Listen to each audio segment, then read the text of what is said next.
성도 여러분 안녕하십니까? 하나님께서 오늘도 우리 성도님들 가정에 귀하고 아름다운 은혜를 베풀어 주시기를 간절히 바랍니다. 오늘은 지키라, 좀 더 길게 얘기를 하면 이 흔들림의 세상에서 우리의 믿음을 지키라 하는 제목으로 말씀을 드리도록 하겠습니다. 중국 명나라 말기에 문인 홍자성이 저술한 책이 있습니다. 한번 제목을 들어보셨을 만한데 책은담이라고 하는 서집이 있습니다. 그 안에 참 귀한 글들이 많이 있는데 그 중에 이런 문기가 있습니다.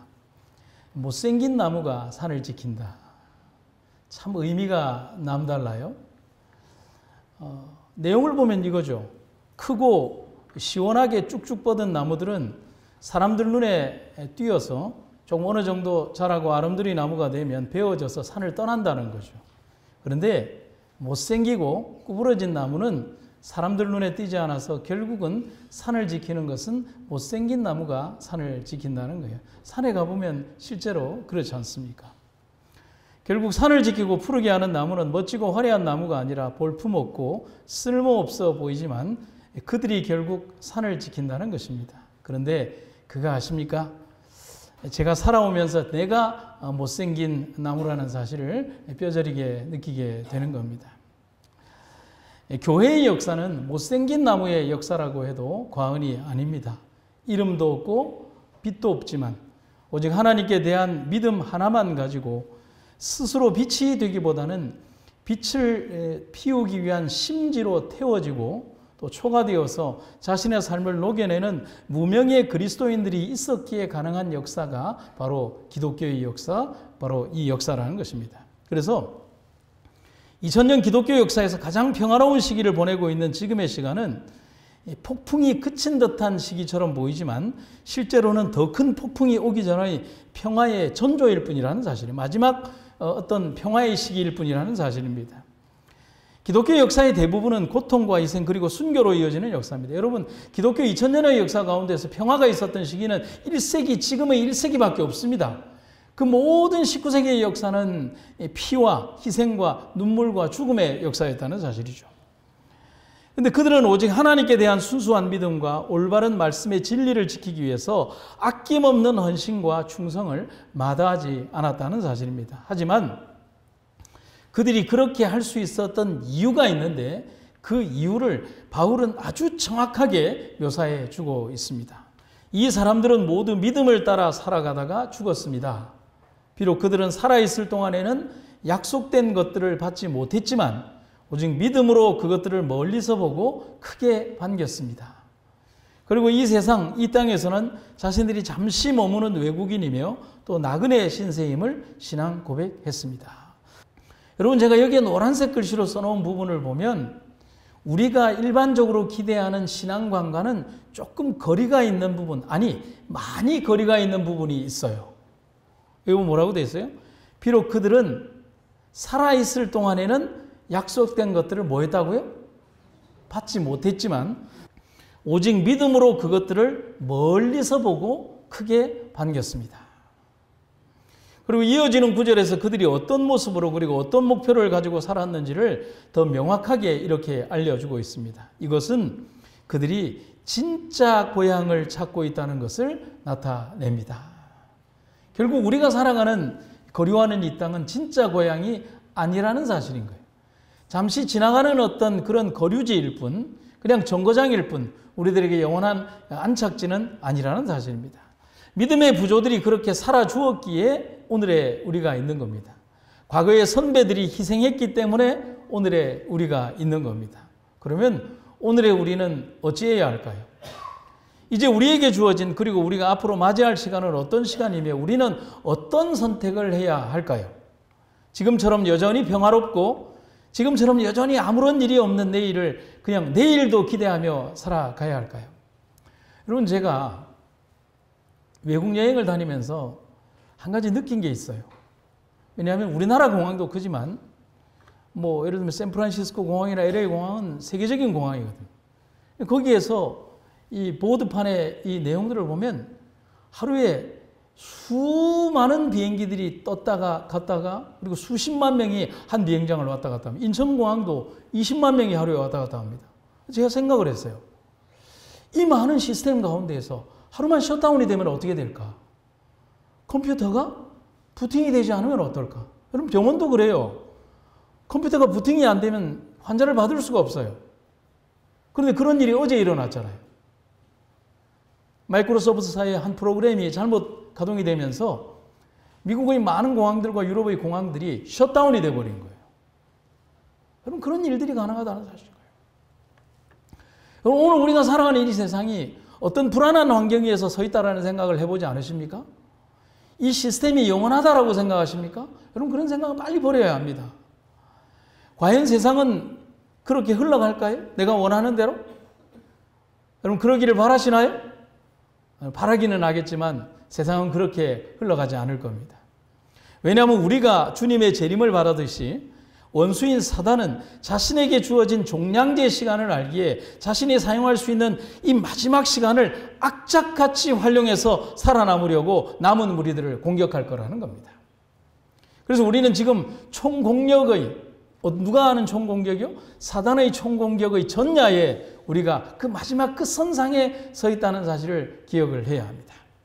아담의 시효대부터 오늘날에 이르기까지 우리의 큰 원수는 억압하고 파괴하는 데 전력을 기울여 왔다. 그는 이제 교회를 대항하기 위한 마지막 싸움을 준비하고 있다. 예수님을 따르고자 하는 모든 사람은 이 잔인한 원수와 싸워야 할 것이다. 그리스도인이 거룩한 모본자를 유사하게 닮아가면 갈수록 그는 더욱 분명히 사단의 공격 목표가 될 것이다.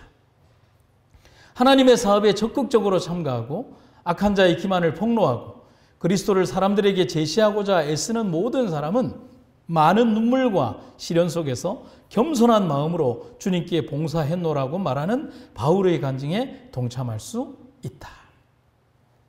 저는 이렇게 말씀드리고 싶습니다.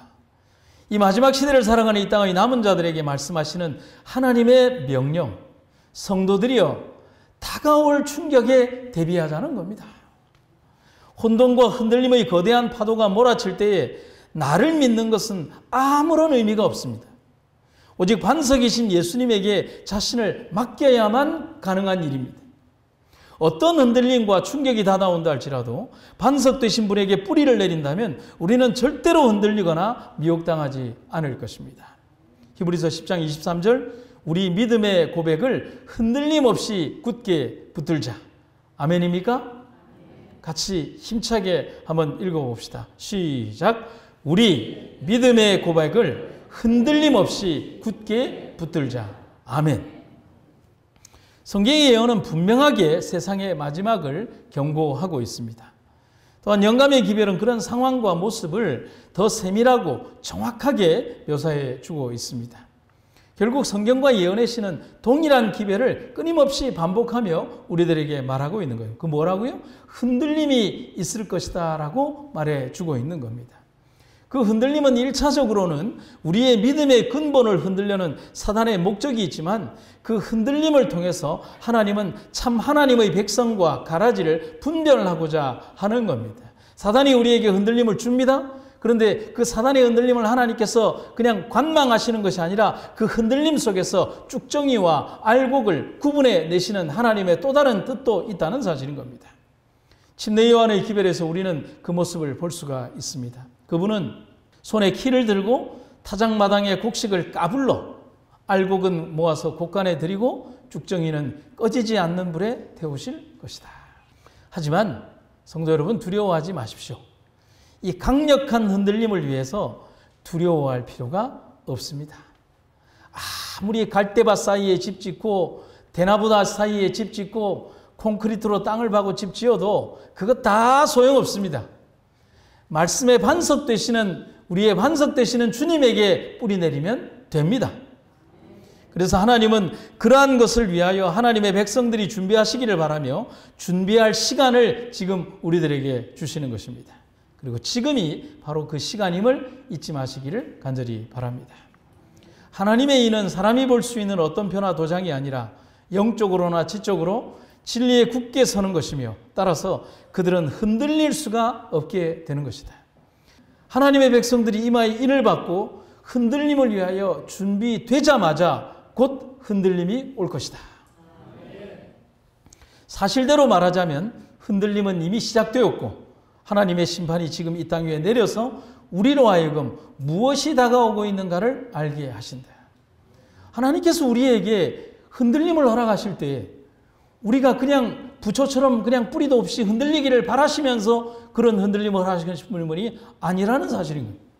그분은 우리에게 완벽한 준비, 그리고 하나님의 인을 맡고 흔들리지 않는 믿음의 반석 되신 분에게 뿌리를 깊이 내리고 세상의 어떤 요동함이 있다 할지라도 흔들리지 않는 믿음의 견고한 터 위에 우리가 섰을 때 우리에게 흔들림을 허락하신다는 사실입니다. 그래서 하나님의 인이 지킨 백성으로 우리가 살아가야 하는 것입니다. 흔들림은 이미 시작되었고 우리는 분명히 이 흔들림의 시기에 살고 있습니다. 어찌해야 할까요? 답은 나와 있습니다. 흔들림이 올지라도 든든한 반석에 뿌리를 두고 있어야 한다는 것입니다. 그것만이 우리의 믿음을 지키는 것입니다. 그저 피상적인 믿음에 젖어들고 자신의 얕은 믿음에 만족하고 살아가서는 안 됩니다. 오직 흔들림을 이겨내기 위한 확실한 뿌리내림이 필요하다는 사실을 여러분과 제가 잊지 마시기를 간절히 바랍니다. 몇 가지를 생각을 해볼까요? 가려 뽑은 2권 13페이지에는 하나님의 백성들에게 틀림없이 흔들림이 있을 것이다 라고 경고하고 있습니다. 그런데 흔들림의 대상이 누구냐? 하나님의 백성들에게 해당한다는 겁니다. 그 이유는 흔들림의 목적을 사단의 입장에서 보면 이해가 가요. 사단의 입장에서 본다면 흔들림의 목적은 지적으로 영적으로 진리 안에 안착하지 못하게 누구를요? 그리스도인들을 그 영적인 안착함에 안착하지 못하도록 하는 것이 사단의 목적이라는 사실입니다. 여러분, 나무가 죽는 가장 흔한 방법이 뭘까요? 뿌리 내리지 못하게 하면 지 아무리 한 나무라도 살지 못합니다. 제가 언제 이런 얘기를 드렸나요? 어떤 분이 나무를 사서 정성껏 키우려고 아주 좀 비싼 값을 주고 나무를 샀습니다. 그 나무를 파는 상인이 말하기를 다른 거 필요 없습니다. 며칠 만에 한 번씩 물 잘 주시고요. 햇볕 잘 들게 하시고 그리고 사랑해 주십시오 라고 했습니다. 그래서 이 사람은 물도 잘 주고 햇볕 드는 곳에 잘 심고 사랑해 주었습니다. 그런데 나무가 한 열흘 만에 죽었습니다. 그래서 죽은 그 나무를 들고서 나무 파는 상인에게 가서 당신이 엉터리 나무를 팔았으니 값을 물려달라고 했습니다.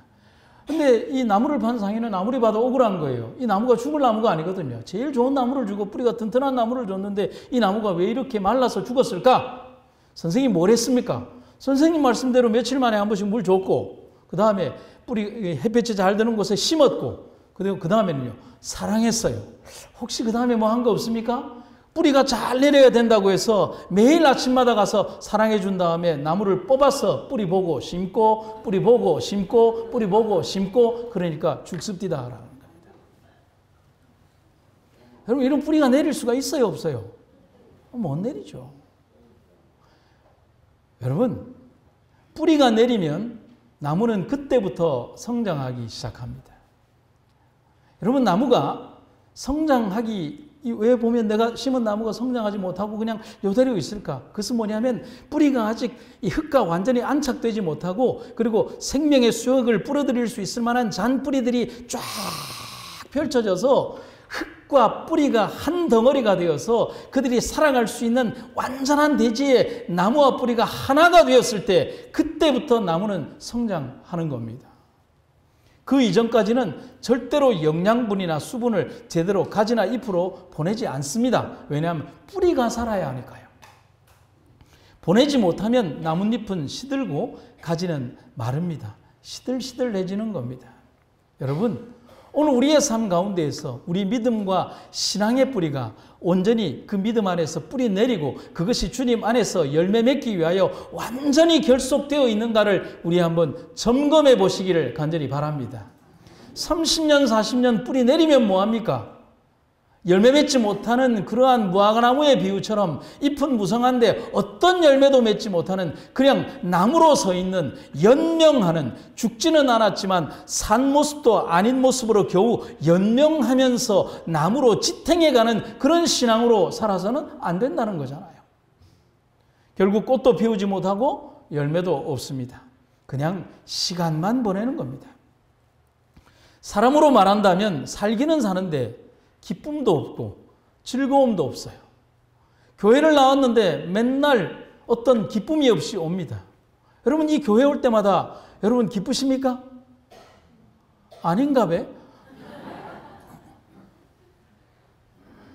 여러분, 저는 안식일날 아침 같으면 제가 제일 가까이 살기도 하지만 이 교회를 안식일날 오기 전에 한 4번은 와야 돼요.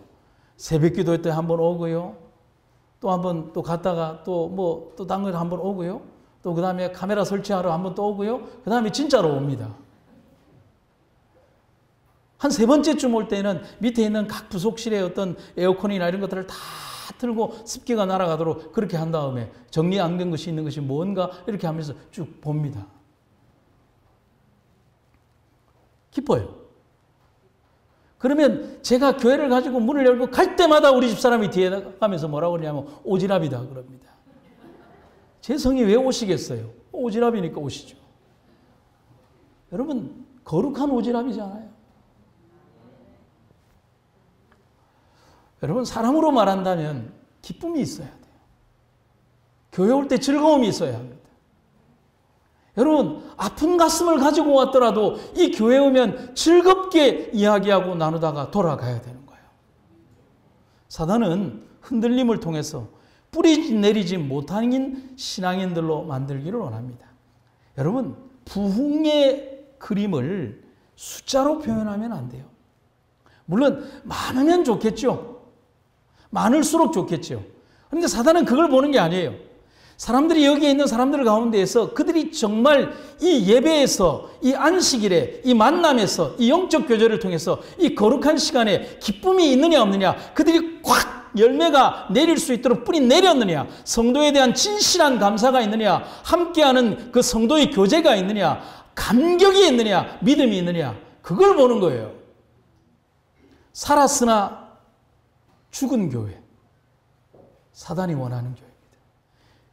그들의 특징은 말씀에 대한 열심이 없어요. 하나님 사업에 열정이 없어요. 그리고 사람이 보여요. 그런데 그런 분들의 특징이 뭐예요? 그런데 또 하늘은 무진장하게 욕심이 나요. 그래서 교회를 떠나지도 못한 채 이 교회 안에 굳이 나오면서도 감격이나 감동이 없이 그냥 나오게 되는 거예요. 얼마나 힘들까요? 하나님의 영께서 성경의 매 쪽마다 빛을 비추고 계시지만 별로 감동을 받지 못하는 이들이 있는데 이는 그것이 불완전하게 이해되었기 때문이다. 거짓 이론이 들어오게 되므로 인하여 흔들림이 닥쳐오면 아무데도 닻을 내리지 못한 이러한 피상적인 교인들은 이리저리 날리는 모래와 같다. 그들은 자기의 사무친 감정의 경향에 맞는 아무 입장이나 취하게 된다. 신구약의 다른 예언들은 물론 다니엘과 요한계시록을 연구해야 한다. 그대의 처소에 빛, 바로 빛이 비추게 하라. 이것을 위해 우리는 기도해야 할 필요가 있다.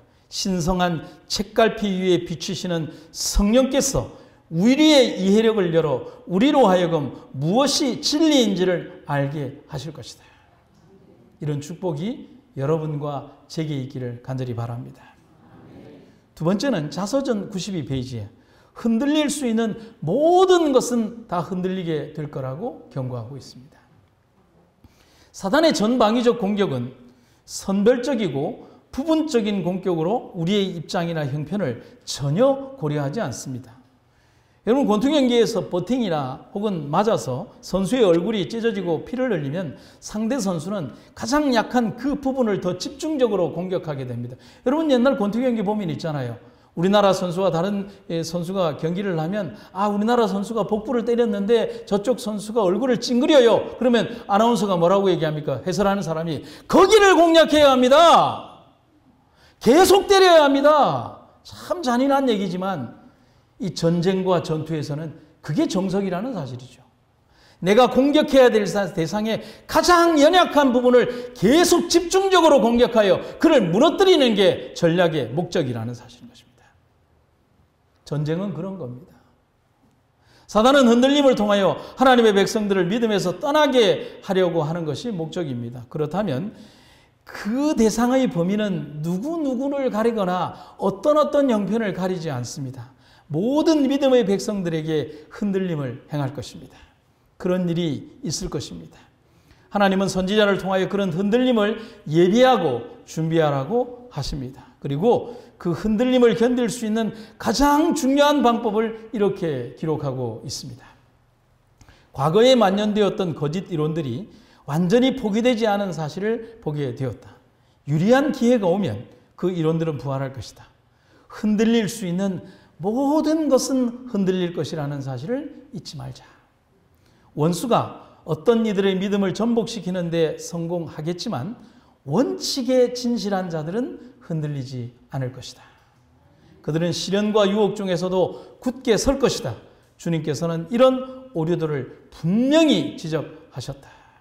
사랑하는 성도 여러분, 우리가 진리의 원칙 위에 서는 하나님의 백성들이 되시기를 간절히 바랍니다. 세상에서 비록 손해를 볼 수도 있고 우리의 삶과 생애가 조금은 돌아가는 길을 선택할 수도 있습니다. 그러나 믿음과 원칙 위에 서야만 우리가 강력한 믿음의 소유자들이 된다는 사실을 기억하시기를 간절히 바랍니다. 서양의 무명의 한 그리스도인이 이런 얘기를 합니다. 모든 것이 실패했다면 지침서를 읽어라. 여러분, 이 말이 참 남다른 말이에요. 여러분, 어떤 기계를 해도 이렇게 해도 안 되고 저렇게 해도 안 되고 아무리 해도 안 될 때는 어떻게 합니까? 설명서를 봐야 되잖아요. 처음에 한빛교회 와서 입구에 보니까 이게 버튼식으로 교회 입구가 있어서 상당히 당황했습니다. 왜냐하면 목사님이 알려줬는데 번호를 잊어버렸거든요. 그래서 이 번호도 넣고 저 번호도 넣고 막 이렇게 하다가 컴퓨터를 막 뒤져보니까 번호가 나와서 했습니다. 그런데 소리가 너무 큰 거예요. 온 세상이 다 들으라고 띠띠띠띠 이러는데, 그러면 그 소리만, 그 번호에 담긴 소리로 외부인들이 알 수가 있잖아요. 그런데 소리를 줄일 방법이 없는 거예요.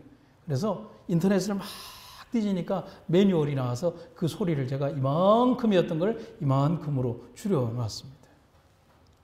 우리 인생사 가운데 참 중요한 말이에요. 모든 것이 실패했다면 지침서를 읽어라. 누군가 기록한 글의 표현처럼 실패를 최소화할 수 있는 가장 완벽한 길은 원칙을 지키는 길입니다. 여러분, 그게 우리에게 성경을 주신 이유입니다. 영감의 기별을 주신 이유입니다. 그 성경은 나침판이고 지침서며 이정표입니다. 보이지 않는 길을 우리가 어떻게 가겠으며 진실처럼 보이는 가짜를 어떻게 분별하겠으며 든든한 버팀목이 없이 어떻게 흔들림 속에서 나 스스로 서 있을 수가 있겠습니까? 여러분, 하나님의 거룩한 기별의 말씀을 잊지 않는 여러분과 제가 되기를 간절히 바랍니다. 여러분, 맥도날드라는 햄버거 회사를 아십니까? 다 아실 거예요. 세계적인 햄버거 전문 회사입니다. 이 회사는 하나의 점포를 개설하기 위해서 지켜야 될 매뉴얼이 있는데, 맥도날드 매뉴얼북이라고 하는 책이 있습니다. 이 책입니다. 근데 이 매뉴얼 속에 지켜야 하는 매뉴얼이 5만 개입니다. 이 매뉴얼을 준비하고 그 중에 하나라도 미흡할 경우에 매장을 오픈하지 않는 원칙주의를 표방하고 있습니다. 그들이 정한 매뉴얼, 5만 개의 매뉴얼에는 이런 게 있어요. 햄버거의 고기를 어느 정도 두께로 자를 것인지부터 몇 도에서 몇 분 동안 익힐 것이며 감자를 써는 요령과 두께까지 꼼꼼하게 기록이 되어 있습니다. 또 매장을 열고 닫는 시간은 물론이고 직원들의 복장과 매장의 밝기, 화장실 점검 요령과 사후 조치 요령까지 매장 운영을 위해 필요한 모든 사항들이 모두 다 기록이 되어 있는데 그 매뉴얼이 5만 개가 됩니다. 이 같은 준비가 맥도날드에게 지금과 같은 명성을 주게 된 하나의 동기가 됩니다. 그래서 세계적인 패스트푸드점인 맥도날드 햄버거 사의 영업 전략이 얼마나 뛰어났는지 사람들이 이런 얘기를 합니다. 미국의 정보원들이 뚫지 못하는 나라도 맥도날드 영업사원들을 보내면 모든 일이 성사된다라는 말이 있을 정도로 그들은 완벽하게 그렇다는 것입니다. 여러분, 재림교회가 그렇다는 생각 안 드십니까?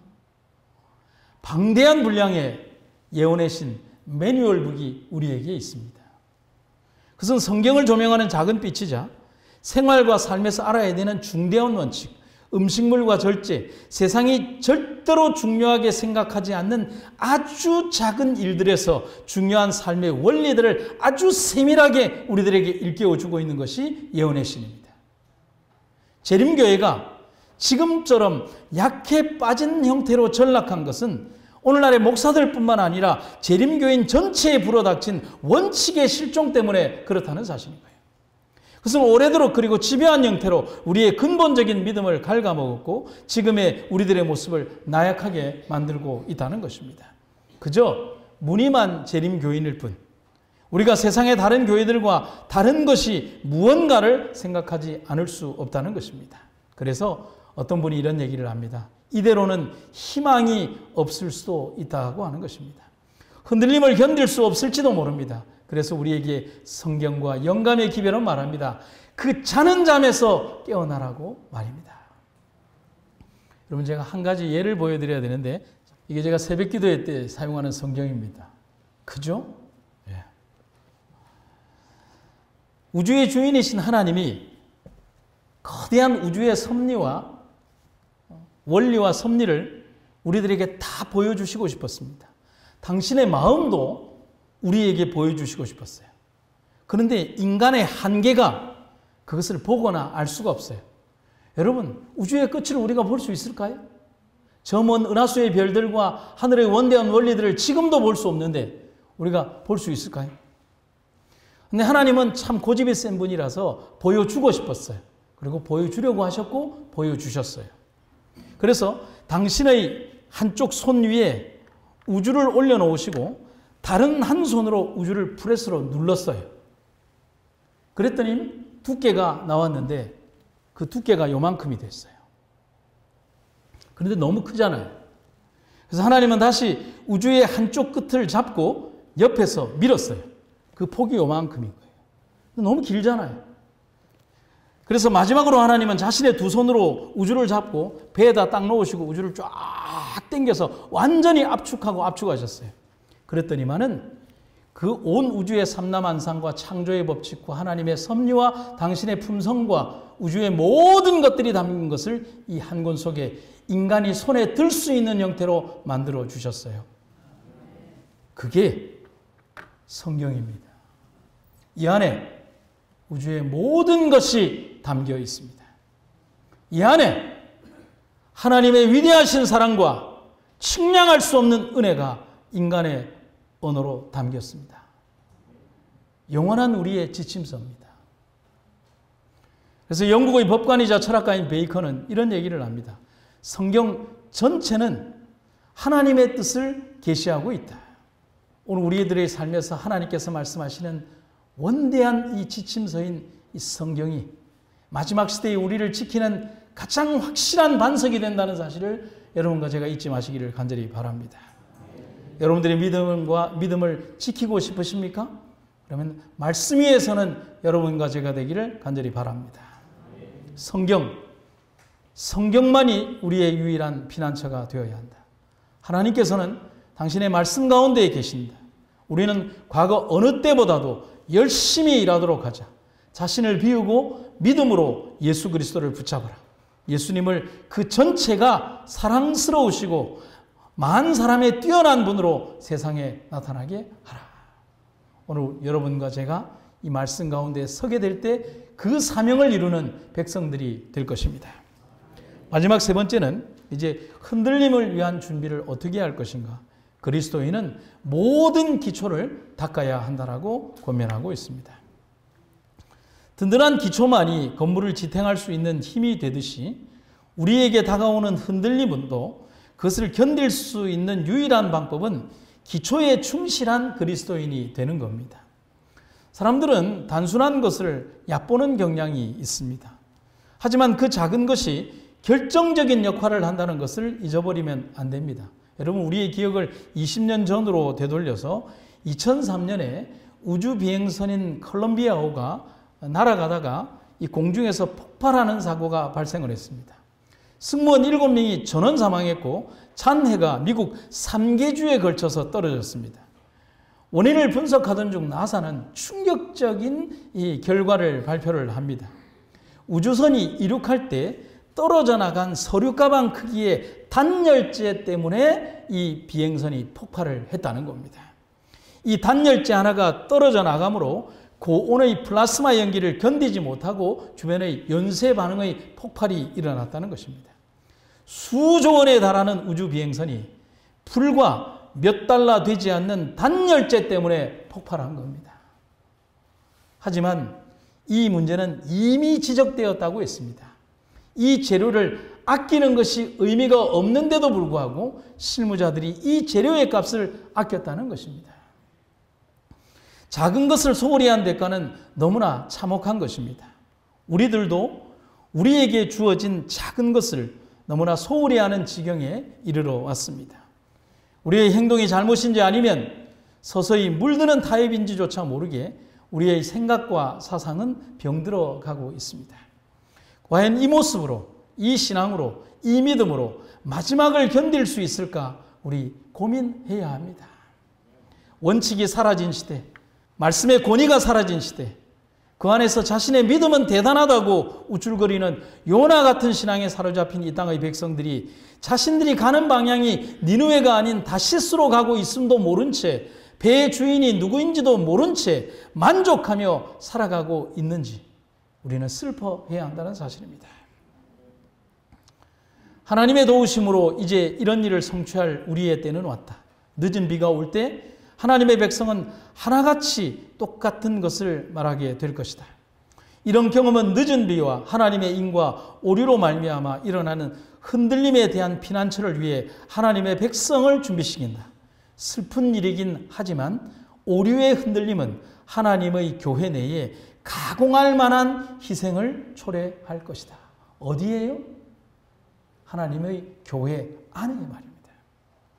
성도 여러분, 우리에게는 시간이 없습니다.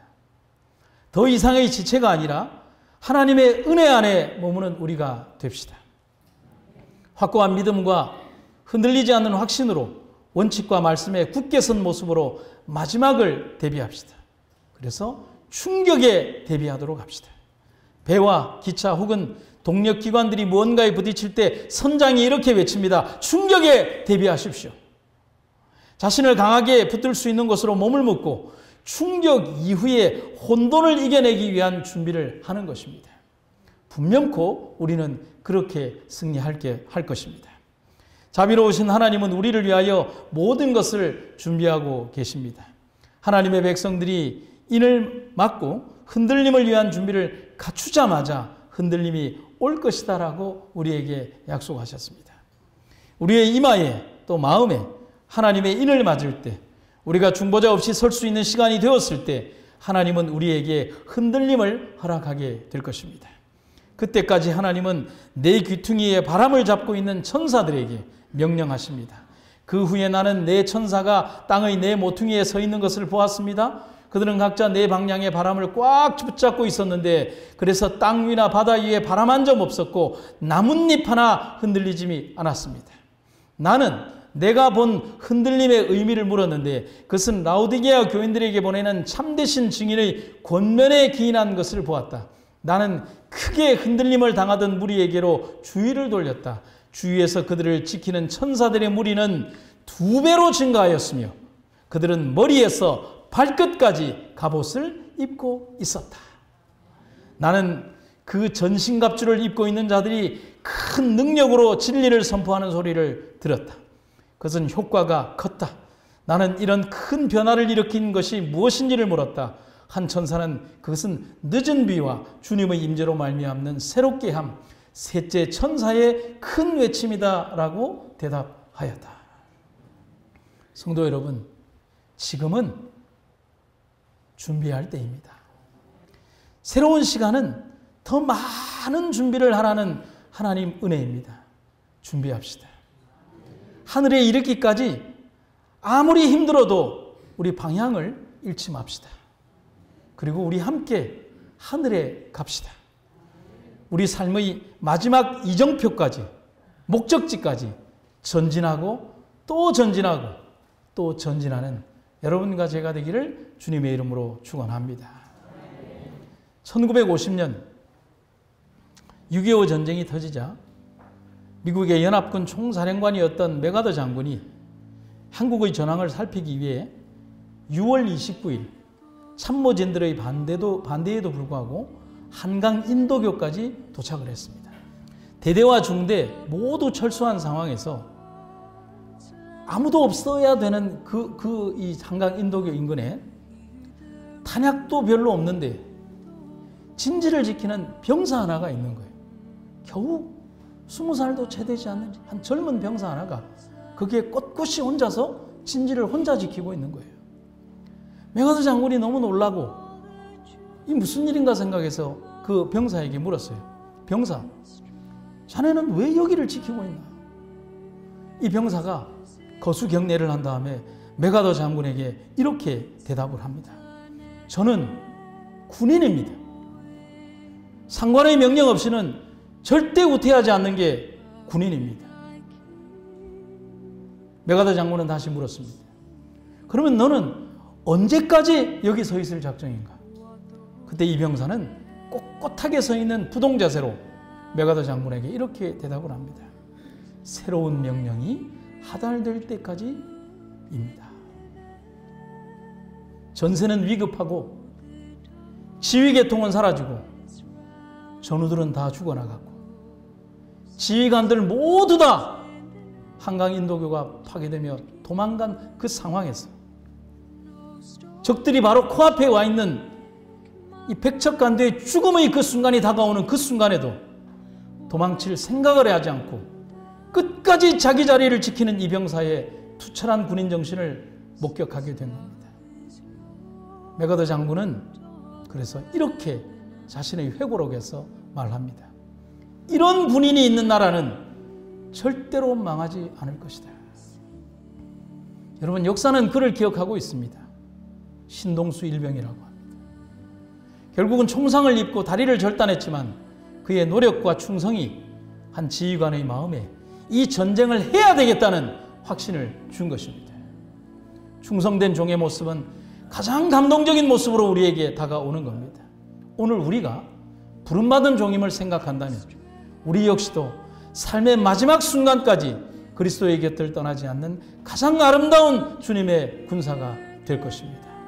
여러분, 새로운 명령이 하달될 때까지 우리는 여기에 서 있을 겁니다. 여기에 있다가 주님 오시면 맞으면 됩니다. 여기에 있다가 잠들면 바로 찰나의 순간이 끝나면 주님의 재림을 보게 될 것입니다. 감격 아닙니까? 믿음의 글을 읽고 마치도록 하겠습니다. 우리 믿음의 고백을 흔들림 없이 굳게 붙들자. 말씀을 마치겠습니다. 우리에게 있으라고 명령하신 이 자리에서 우리 삶의 마지막 순간까지 주님께 충성하는 이들로 서게 하여 주시옵소서.